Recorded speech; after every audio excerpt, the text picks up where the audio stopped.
no último, acho que foi março, não foi? Abril?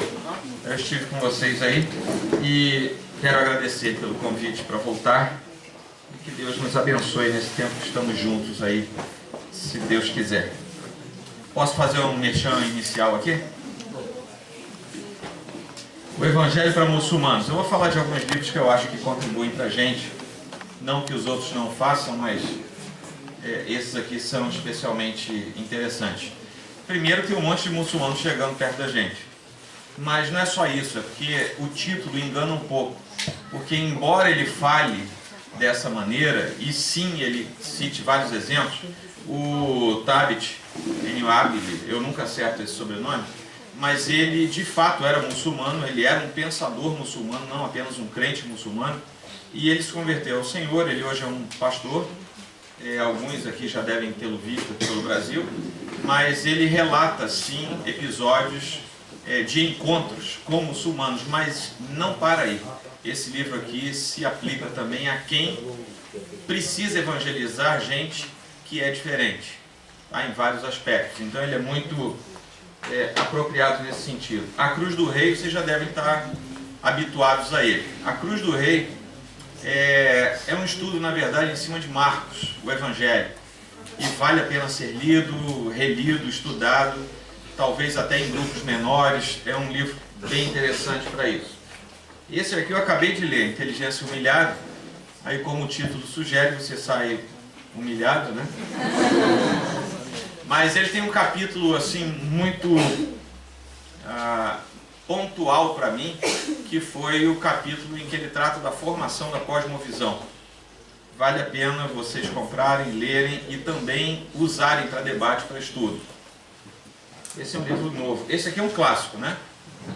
Todo mundo já conhece. Todo mundo conhecia esse livro. Alguém não conhecia esse livro? Tá aí, ó. Prazer. Podem se apropriar ali com as devidas técnicas, né, de pagamento, mas Cristianismo Básico é um clássico da literatura cristã do século XX. E esse aqui, eu fiquei assim, bem feliz em ter visto esse livro chegando ao mercado editorial brasileiro, porque ele somos todos teólogos.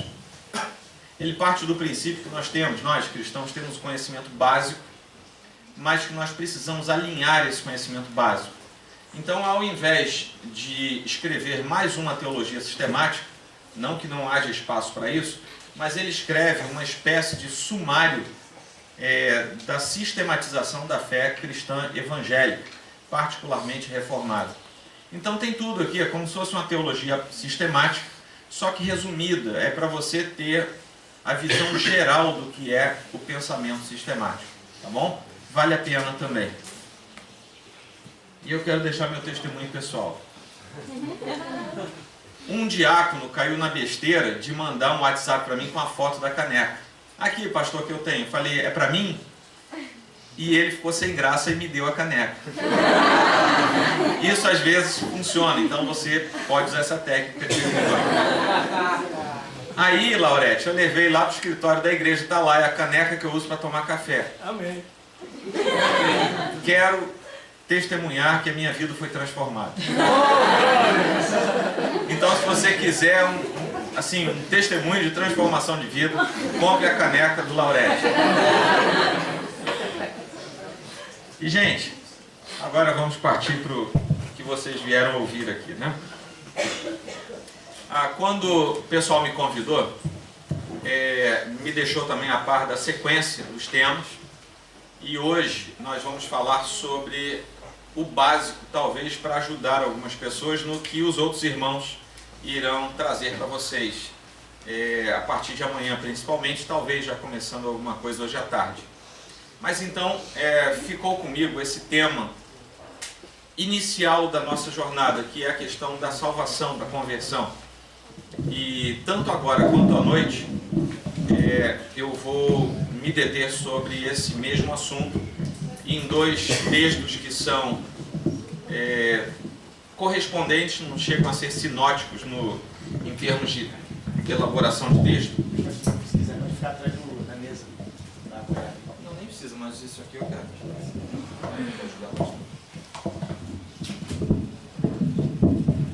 Tá bom aí? Para mim ficou melhor. Obrigado, gente. Então nós vamos trabalhar agora em Mateus e à noite em Lucas. Eu fui salvo ontem por um santo varão. Cadê o irmão que me ajudou aí com a... Tá lá. Como é que é o nome mesmo? Pedro. Pedro, o apóstolo. Né? Já que a gente vai falar de Mateus e Lucas, Pedro surge no cenário, porque quando a gente estava na linha vermelha, já vindo para cá, já bem adiantado, e com tudo engarrafado para voltar em casa, ou seja, não ia voltar, é que eu lembrei que eu deixei tudo meu em casa. Né? Não só a Bíblia, essa aqui é aquela Bíblia que a gente guarda no carro, né? Para a gente dizer que é crente, né? Deixa uma Bíblia aparecendo. Então, é a Biblinha do carro, mas como estava tudo em nuvem, São Pedro conectou o telefone dele, porque o meu não conecta aqui, e eu vou acompanhar aqui pelo celular mesmo. Mas eu queria, por favor, que você abrisse a sua Bíblia lá em Mateus capítulo 7. Vamos usar o versículo, vamos começar pelo versículo base que me foi passado, e vamos até o versículo 13 e vamos até o 23 nessa leitura. Então você vai me ver olhando aqui para o celular, mas é isso, eu estou seguindo meu esboço. Mateus 7, 13. Eu vou ler na atualizada mesmo, você acompanha aí na sua versão. Entrai pela porta estreita, larga é a porta, e espaçoso o caminho que conduz para a perdição, e são muitos os que entram por ela. Porque estreita é a porta, e apertado o caminho que conduz para a vida, e são poucos os que acertam com ela. Acautelai-vos dos falsos profetas, que se vos apresentam disfarçados em ovelhas, mas por dentro são lobos roubadores. Pelos seus frutos os conhecereis. Colhem-se, porventura, uvas dos espinheiros ou figos dos abrolhos? Assim toda árvore boa produz bons frutos, porém a árvore má produz frutos maus. Não pode a árvore boa produzir frutos maus, nem a árvore má produzir frutos bons. Toda árvore que não produz bom fruto é cortada e lançada ao fogo. Assim, pois, pelos seus frutos os conhecereis. Nem todo que me diz Senhor, Senhor entrará no reino dos céus, mas aquele que faz a vontade de meu Pai que está nos céus.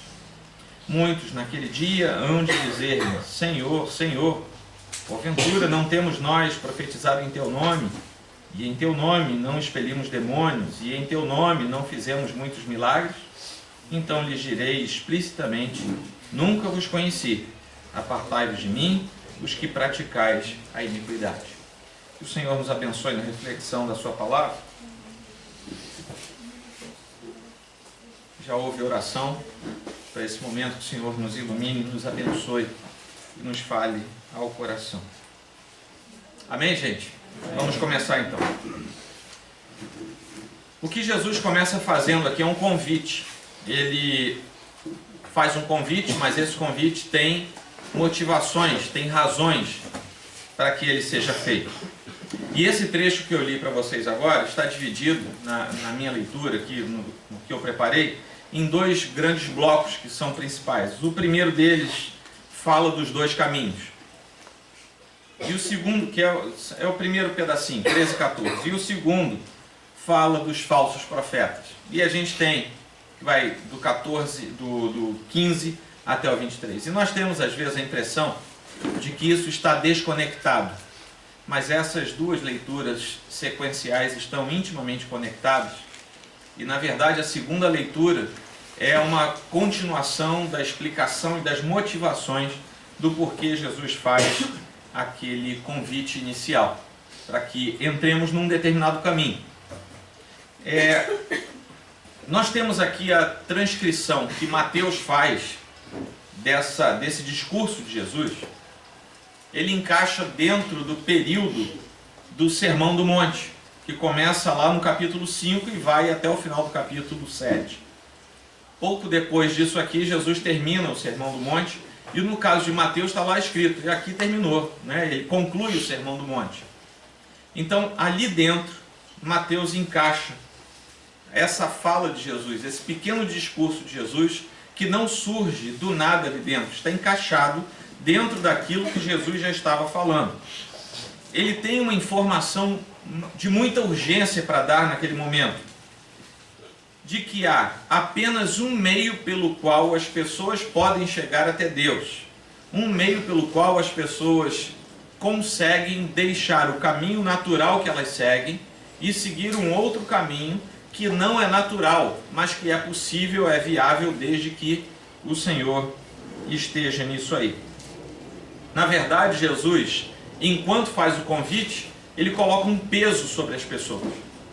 E esse mesmo peso, eu espero que recaia sobre todos nós essa manhã. É a necessidade de não apenas tomarmos conhecimento do caminho certo, como deixarmos o caminho errado para entrar no caminho certo. Nós vivemos dias de superficialidade em muitas coisas. E às vezes nós nos contentamos em estar na igreja e saber o que é certo. Mas nós não podemos apenas estar na igreja e saber o que é certo, porque além disso nós temos que fazer o que é certo. Não é apenas conhecer a palavra do Senhor, é fazer a vontade dele. E esse peso recai sobre nós. E ele exige uma tomada de decisão da nossa parte. Sim, nós somos reformados, pelo menos eu sou. Eu creio na eleição, eu creio num chamado que se torna irresistível, mas a palavra de Deus nunca me isentou da minha responsabilidade. E no espectro da minha responsabilidade, eu tenho que tomar decisões na minha vida. Tá bom? Essas decisões não têm a ver com a decisão com respeito exclusivamente à salvação, mas tem a ver com tudo aquilo que sequencialmente vem para que a minha vida de fato agrade a Deus. Jesus acaba de descrever a respeito da justiça do seu reino. Vejam bem, Jesus vem falando um monte de coisa antes de falar isso que ele acabou de falar na leitura que fizemos. Ele descreve a justiça do seu reino. Ele também informa as pessoas sobre a espiritualidade no seu reino. Como é que isso funciona lá dentro? Se você vier na leitura a partir do início do Sermão do Monte, você vai ver isso que eu estou falando. Ele tinha dito quais os princípios de caráter das pessoas que estão no seu reino. Ele vem falando a respeito disso. Ele já tinha falado sobre como deveriam ser os relacionamentos dentro da estrutura do seu reino. Ele vem falando isso tudo de modo talvez um pouco ainda superficial, porque ele vem pregando e vem falando e vem discorrendo até que ele chega nesse ponto. E nesse momento, ele, depois de falar sobre tudo isso, justiça, espiritualidade, relacionamentos, ele faz então o convite. Isso tudo é muito bom, mas para você fazer parte disso, você tem que estar no caminho certo. Porque ao final, ele conclui dizendo que algumas pessoas ouvirão uma rejeição eterna. E o que de fato Jesus está falando aqui,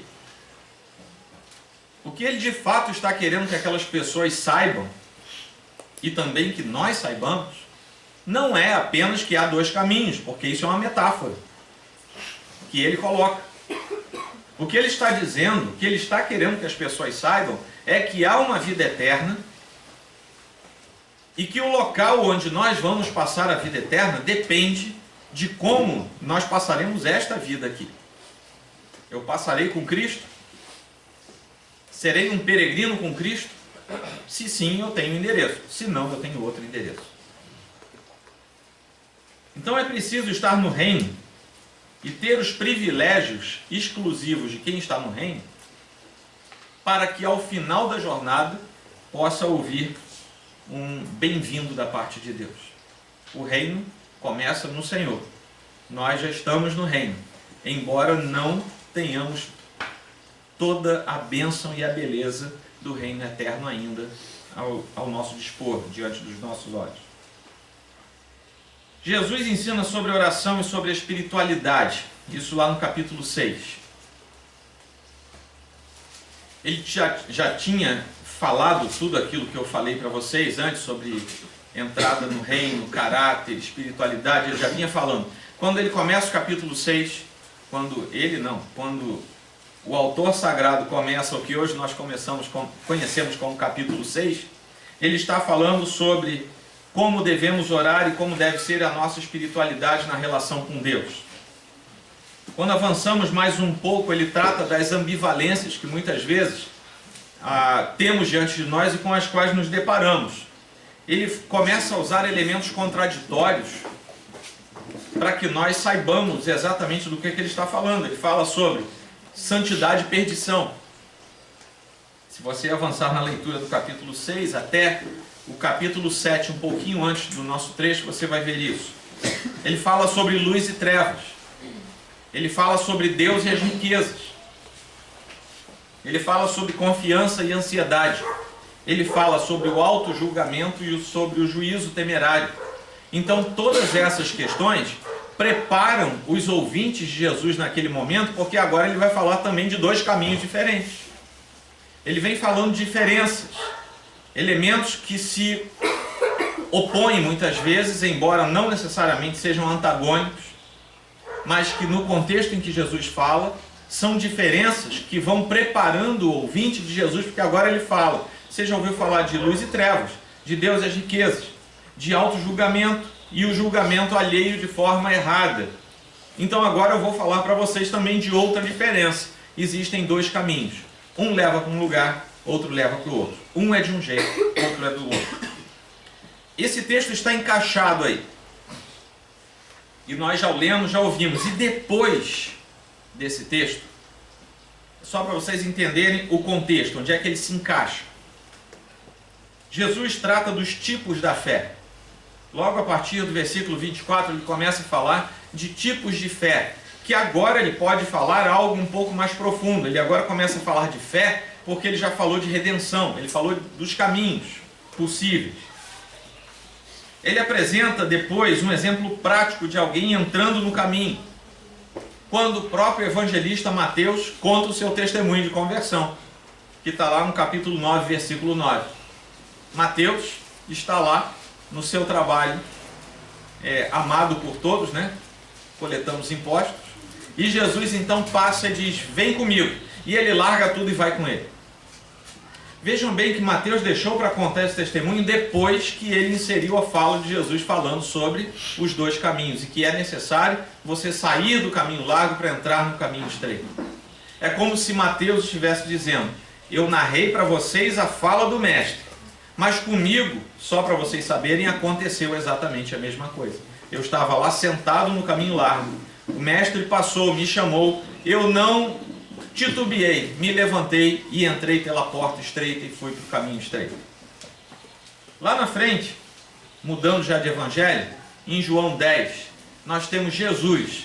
Versículo 1 de João 10, ele já introduz o assunto, mas no versículo 9, ele fala abertamente que ele próprio é a porta.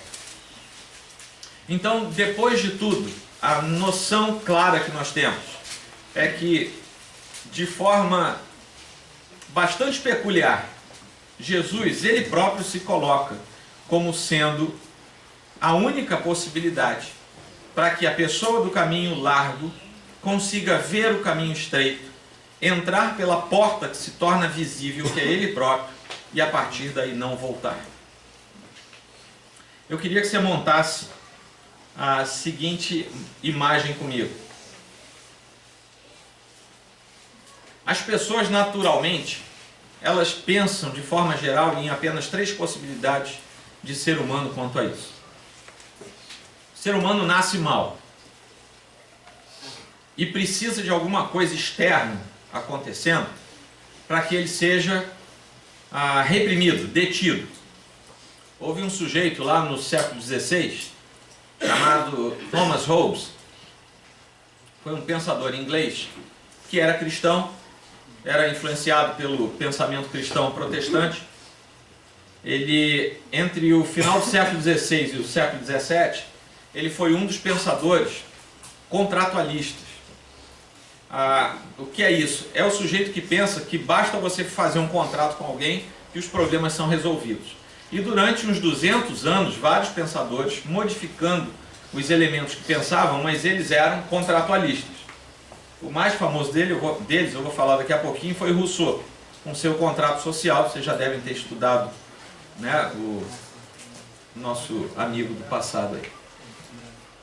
Mas quem já viu as tirinhas do Calvin Haroldo? Meu Deus, estou ficando velho. Calvin Haroldo era uma tirinha que agora você só acha nos livros, nas coletâneas. São vários livros. Oi? Calvin Haroldo, em inglês, é Calvin and Hobbes. E é esse Hobbes aqui, tá? Thomas Hobbes. O autor era um cristão protestante, calvinista. Então ele, quando criou o personagem, ele botou Calvino e Hobbes. Calvin e Hobbes. Eu não sei porque aqui em português virou Haroldo, né? Não tem nada a ver com mas... E você, o tigre dele, né? Era um tigre de pelúcia, mas o Calvin achava que o tigre era vivo. Ele interagia, era bem legal aí. Eram bem legais as historinhas do Calvin e Haroldo. Mas ele era um filósofo, um pensador do Estado, ele pensava o Estado, e ele achava, como ele era cristão e reformado, né, influenciado pela reforma, ele achava que o homem nascia mal e que precisava ser reprimido. Então, onde é que ele desviou no meio do caminho? Ele achava que quem tinha que reprimir o sujeito que nasce mal é o Estado. Então ele pensava num Estado assim draconiano, que tinha que vedar o sujeito em tudo quanto é canto e tinha que ser a tesoura. Tudo que o sujeito fizesse fora daqueles quadros, o Estado ia lá e podava. Então, para ele, era necessário fazer um contrato social entre os cidadãos e esse Estado draconiano e tudo ia se resolver. Onde é que ele pecou? Tirou Deus dessa história, né? O homem nasce mal, é verdade, e ele crê nisso pela influência da fé cristã. Mas depois ele desvia no meio do caminho. Depois nós temos a ideia de que as pessoas nascem boas e ficam mais ao longo da vida. As circunstâncias modificam as pessoas e quem pensa isso, quem começa com essa estrutura dessa forma, é o próprio Rousseau, que já vem depois de Hobbes, mas ele pensa o seguinte: é preciso fazer um novo contrato social, porque todos os contratos sociais para trás não deram certo. E ele lança a ideia do bom selvagem, que aqui no Brasil teve um monte de desdobramentos daqueles índios, né? Isso faz parte do contrato social que não deu certo. Então, estão me ouvindo aí atrás? Não tem problema. Deixa eu sair daqui. Se voltar, vai gritar. Então, não tem problema. Então, existe essa segunda possibilidade de se crer. E as pessoas têm uma grande tendência a crer que todo mundo nasce bom. E que o problema todo é a sociedade. O que está em volta é que estraga as pessoas. Isso aí, por si próprio, por si só, já vai totalmente contra aquilo que a Escritura nos diz. Porque nós aprendemos pela Escritura que já nascemos sob a égide do pecado. Nós já nascemos mal. Não com a prática da maldade. Nós não nascemos, o bebezinho lá de 3 dias, não nasce praticando, não nasce matando ninguém. Mas ele já nasce com o gênio do pecado em si por causa da nossa espécie. Tá? Então, Rousseau foi outra bola fora aí. Mas há também, logo depois dele, pessoas que começam a pensar que o ser humano nasce neutro e que tudo depende daquilo que vier depois. Se você tiver boas escolas, se você tiver boa educação, se você tiver boa cultura, o sujeito vai ser muito bom. Se você tiver tudo de ruim, o sujeito vai ser muito mal. Também está totalmente fora da Escritura. É só você olhar para Brasília, né? Uma boa parte lá teve boa escola, teve boa estrutura. O cara ganha 100, 200 mil por mês e ainda vai roubar da fila do hospital de alguém. Vejam bem, nada na experiência empírica do ser humano consegue comprovar nem o que Rousseau disse, nem o que outros pensadores disseram. Foi muito defendido por Honoré de Balzac, por exemplo, que era um autor francês, um literato, mas que reuniu esse pensamento de alguns pensadores daquele tempo. Isso aí é só para vocês saberem com o que nós nos deparamos quando nós vamos falar dos dois caminhos. Porque a enorme maioria das pessoas do nosso tempo jamais vai pensar como Thomas Hobbes. As pessoas nascem mais. Ninguém vai pensar assim. As pessoas vão pensar quase na totalidade que nascem boas, e uma parcela muito grande vai achar que as pessoas nascem de forma neutra. É a famosa tábula rasa. Você nasce sem nada. E a sociedade, a educação, a cultura vai colocando as coisas na cabeça da pessoa.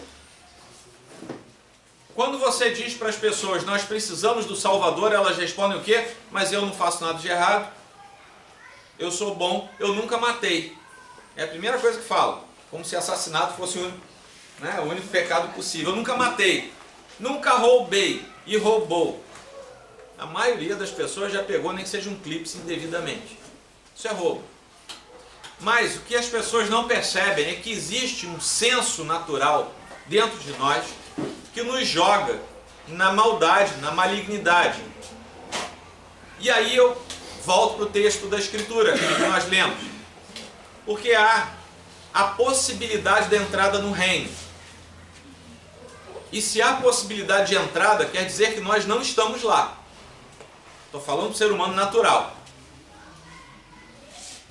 E quando nós olhamos e vemos a verdade da Escritura de que temos dois caminhos e só podemos seguir um deles, o que vem à nossa mente é aquele quadro antigo, né? O pessoal que tinha vovó, crente, tal, tem aquele quadro lá dos dois caminhos, em que tem um sujeito aqui olhando para dois caminhos. Aquele quadro é uma heresia só. Né? A gente gosta dele porque ele é antigo, bonitinho, lembra a infância, mas ele é uma heresia só. Por quê? Porque você já nasce dentro de um dos caminhos. Você não é neutro para escolher um dos dois. O ser humano já nasceu no caminho largo. E isso dá um nó na cabeça das pessoas. Porque elas acham que nasceram perfeitas, boas, inocentes. Não é o que você fala do bebê? Ah, que inocente o bebezinho, né? E faz, né? Mexe lá no... né? Eu não tenho muita intimidade com isso, mas mexe lá, né? Faz cosquinha, né? E a gente dentro da igreja do Senhor não se apercebe que desde que nascemos, de inocentes nós não temos nada. Porque nós já nascemos dentro do caminho largo. E o convite do Senhor não é que nós escolhamos um dos dois, é que nós entremos num deles, que é o estreito, porque no largo a gente já está. É por isso que ele veio falando do antagonismo, é por isso que ele veio mostrando as teses e antíteses, os prós e os contras, porque quando ele chegou aqui, ele esperava que as pessoas já entendessem do que ele estava falando. E ele fala de três figuras ali dentro. Ele fala dos dois portões, ele fala dos dois caminhos, porque ele quer que nós entendamos que há dois destinos. Tá? Então são três coisas em que ele fala sempre a ambivalência de cada uma dessas três coisas.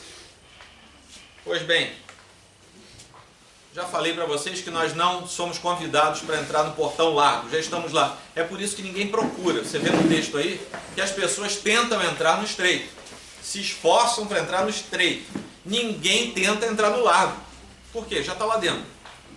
E uma imagem interessante, a Bíblia tem umas imagens interessantes para a gente. Por exemplo, lá em Apocalipse 22, tem uma imagem curiosa. Você está lá diante da cidade, você está vendo o rio e tem uma árvore. Imagina uma árvore, tá? Só que a árvore está dos dois lados do rio. Essa é uma imagem estranha. Como é que uma árvore está dos dois lados do mesmo rio? Deu para entender? Tem um rio aqui, tem uma árvore que está aqui, mas ela está lá. É o que está escrito.